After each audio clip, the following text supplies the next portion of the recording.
Salut, c'est Bobo. On va revoir demain jouer en NL10 dans cette vidéo. Ça fait quelques jours que j'avais rien sorti là, donc ça permettra de voir un peu de poker.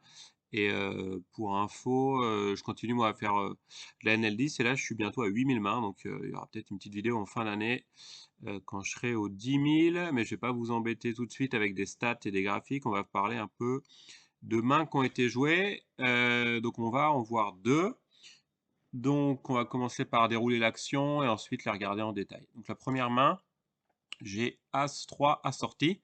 Donc, c'est une main comme qui a un bon potentiel qui permet de faire suite, qui permet de faire la couleur max et de pair avec un mauvais kicker par contre. Donc, ça se couche, ça se couche. On a un joueur qui met petit, la 20 centimes. C'est suivi par allez PSG, donc c'est parfait. Nous, on n'a pas un énorme intérêt à faire une relance là-dessus, parce que c'est une main qui va bien se débrouiller là à 3 joueurs.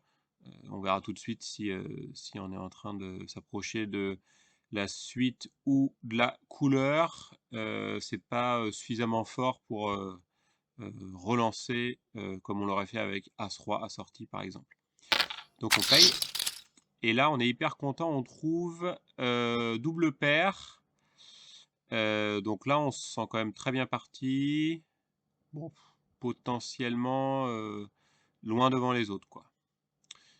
Donc, c'est Ali PSG qui va parler en premier, qui va checker.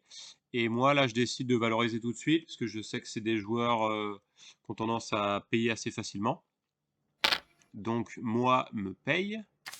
Et Ali PSG se couche. Je le sais bien. Là, on arrive dans un pot qui fait 1,12. Là, par contre, ça se complique. Même, ça se complique beaucoup, puisqu'on a maintenant une petite possibilité qui est la suite qui soit rentrée avec Roi-Valet et la couleur qui soit rentrée avec deux piques déjà en main. Et du coup, notre double paire est toujours forte, mais pas tant que ça.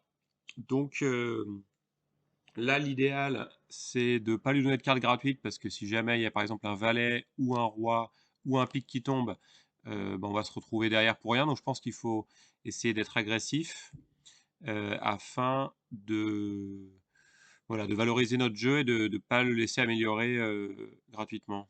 Donc là, je mets 3 carpos pour vraiment lui mettre la pression. S'il était là un peu en balade avec un valet 2 par exemple, bon, normalement il n'est pas censé payer, et si jamais il paye, il fait une petite erreur puisqu'il n'a pas les codes pour payer. Donc, notre adversaire raise, et là, ça montre... bon, dans l'absolu, ça montre pas grand-chose. Ça peut être quelqu'un qui a le roi de pique, par exemple, et qui a vraiment envie de soit me faire coucher tout de suite, soit si je paye, d'avoir un pot énorme et de pouvoir toucher la couleur max. Moi, je le voyais vraiment sur un tirage couleur, en fait, sur un quatrième pic, mais pas les deux piques en main. Je m'imaginais que c'était la main la plus probable. Et du coup, je me suis dit, bon, là, il est à tirage, je suis devant. Et je vais tout envoyer, c'est ce que j'ai fait. Et en fait, c'est mal joué.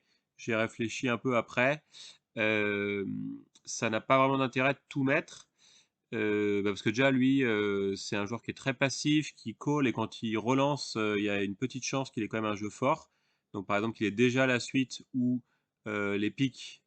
Et du coup, bah là, je lui donne tout gratuit, puisque moi, je suis derrière avec double paire. Donc, c'est ce qui s'appelle ce value cut. C'est-à-dire qu'on a un jeu moins bien et c'est nous qui faisons grossir le pot. Euh, et du coup, l'option de Just Call aurait été bien meilleure, puisqu'il y a quand même pas mal de chances qu'aucun pic tombe et qu'aucun valet au roi ne tombe, puisqu'il reste théoriquement, on va dire 9 pics si lui il en a un. 9 piques, plus ensuite, disons les cartes qui moi me feraient un peu peur, ça serait des valets et des rois. Ça fait 4 valets, 4 rois, ça fait 8. 8 et les 9 piques, ça fait 17. Donc à peu près ouais, 35% de chance qu'il y ait une mauvaise carte qui tombe. Donc ça laisse quand même 65% que ça soit une bonne carte. Et là, je suis toujours devant. Je pense que c'est pas forcément la peine là de mettre tout. Et pourtant, c'est ce que j'ai fait. Et notre ami nous paye. et voyons voir, est-ce que c'était un petit foufou qui était en balade avec que dalle? Ou est-ce que c'était, un petit piège de sa part? Et là, c'était un piège, c'était quand même assez dur à lire la suite là, le roi valet, effectivement, OK. Donc il a payé, au début au flop avec un tirage ventral, il a touché direct, il a raise, donc c'était quand même une possibilité qu'il soit, comment dire? Qu'il soit pas en bluff du tout quoi, qu'il soit juste sur un gros jeu, bon ça se trouve, ça aurait pu être parce qu'il avait juste une paire de dames, mais voilà, je me suis laissé embarquer dans quelque chose de, heu, pas vraiment payable. C'était tout à fait, à mon avis, suffisant de payer puisque là, j'ai pas engagé énorme pour l'instant, j'ai engagé 0,5 et 0,8, j'ai engagé 1,3. OK, je remets 0,8, on va dire j'ai engagé 2 € dans le coup.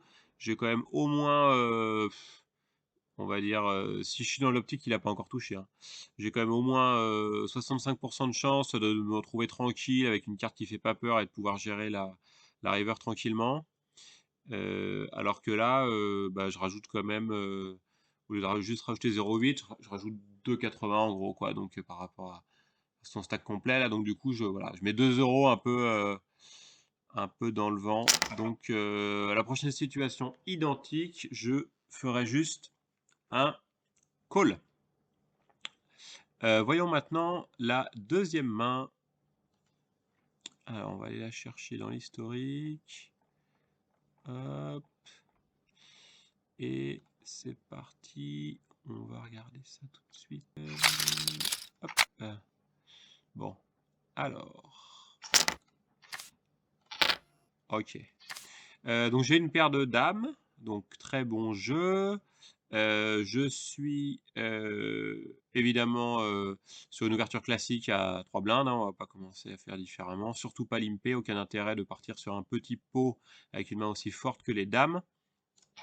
Notre ami d'A-Raising Beat nous call. Gambler fou se couche, et les PSG se couchent. Donc on aurait été content qu'il nous relance, parce qu'on aurait payé tranquillement avec une main très forte. C'est pas le cas. Et là, valet 2 et 2. Bon, logiquement, on est bien devant lui parce que s'il a un valet, n'importe quel valet, un valet dame, valet roi, valet as, on le bat et lui il sera quand même intéressé. Et alors un 2, bah, s'il a une paire de 2 services, c'est très peu probable puisqu'il reste une seule combinaison avec le 2 de pique et le 2 de carreau. Et s'il a un seul 2, ça peut être franchement as 2. Normalement, roi 2, il est même pas censé le défendre. Bon, s'il joue correctement, quoi. Mais il y a très peu de brelan de 2 chez lui, en fait, parce qu'il y a très peu de mains où il a un 2 normalement quand il défend. Quand il call, pardon, sur notre ouverture en début de parole. Et, et donc, je me sens assez fort. Ok, donc là, il y a plusieurs options. Je pense que je check en mode j'ai rien. Voilà, ouais. Et lui, il met 3 carpeaux.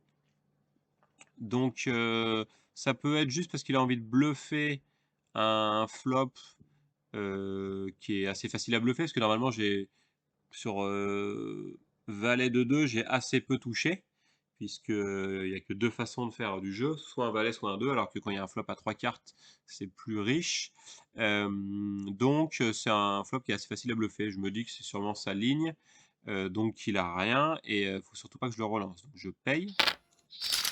Là vient un 8 de cœur qui change strictement rien. Je vais à nouveau checker. Voilà, et là il met 1,25. Donc là il continue l'agression. Et il met 3 carpeaux à nouveau. Ça devient potentiellement problématique là. Il peut très bien finalement avoir un 2 parce qu'il avait dame 2, roi 2, as 2. Ou ouais, une paire de rois, je pense qu'il aurait lancé préflop. Mais disons, il peut quand même avoir du jeu là quand il fait cette relance. Donc je pensais pas qu'il mettrait aussi cher. Je pensais qu'il allait checker aussi sur ce turn. Donc bah, la prudence, j'ai pas envie de faire un pot énorme, sachant que j'ai juste overpair. J'ai pas forcément non plus un jeu monstrueux, donc je fais pas grossir le pot. Contrairement à tout à l'heure, je prends une ligne, plus secure avec un call. OK et ça permet comme ça de se retrouver avec un pot à 4 €, sachant que maintenant on a une profondeur de 8 €, on va dire, puisqu'on regarde le stack le plus petit à chaque fois. Donc c'est assez correct, on n'est pas obligé de tout envoyer. Alors si j'avais relancé et qu'on se retrouvait avec un pot à 6 € et une profondeur de coup du coup pardon à 6 € aussi, là on était tous commit et on partait un peu à tapis dans tous les cas. Donc c'est plutôt bien et là je me dis: «Bon OK, il m'a agressé 2 fois, je sais pas s'il fait un bluff ou quoi, mais si je check et qu'il met tout, que ça soit en bluff ou en value, je vais être vachement emmerdé parce que là, il faut vraiment que je sorte 7 €. Donc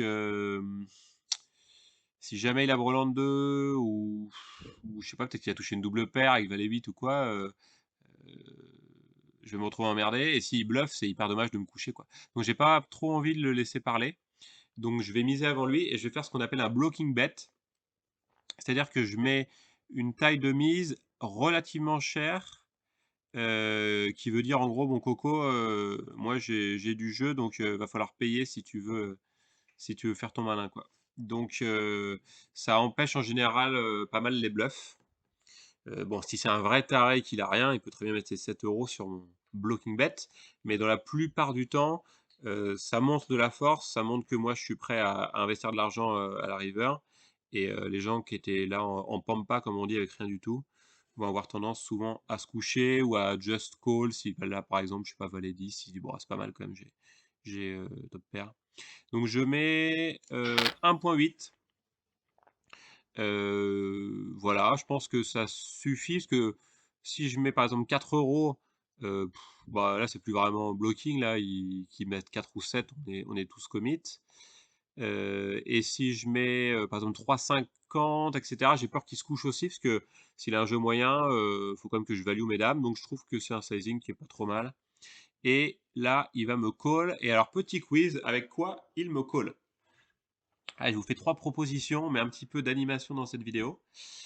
Proposition 1, il avait As-2. Proposition 2, il avait, paire de 6. Proposition 3, il avait valet-dame. Donc je vous laisse réfléchir. Pour rappel, il a juste payé quand j'ai ouvert à 0,3 et il a ensuite, heu sur le flop, ouvert et également sur la table. Voilà. Donc la réponse est la réponse paire de 6.